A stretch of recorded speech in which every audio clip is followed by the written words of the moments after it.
Hello friends. So we are starting our QA session. So we are starting for the SQL Server DBA part, okay, and then Postgres and then MySQL, okay.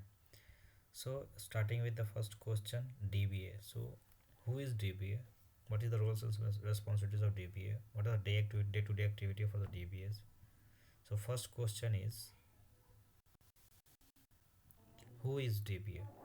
So to be a good DBA, you must be a study and practice your mission critical procedures such as testing your backup and recovery to the test DBs, performance tuning, query tuning, and many more. In the business, technology changes very fast, so you must continue learning about the SQL Server or any RDBMS client server, data designing tool, data migration and performance monitoring tools, and it is a never-ending process. So DBA means database administrator who can perform activities like installation,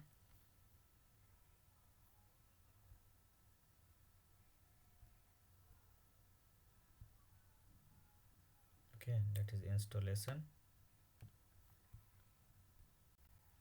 So installation, configuration, designing, migration, space management, daily monitoring, providing access to the end users, performance and query tuning of the servers, security and logins, HADR solution and management and monitoring and troubleshooting, backup and recovery, and query tuning, capacity planning, helping to developers.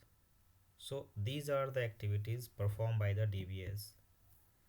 So you have to work on that and make a note that how can you design, monitor, migrate, take a backup and restore, how we are doing a capacity planning, it is writing a data and data in that disk, what is the space disk and how you are configure that one. So these are the best practices and daily activities for a DBA. So keep eye on that and monitoring part and logging and troubleshootings, logs. These are the things that is DBA can monitor or keep eye on that things.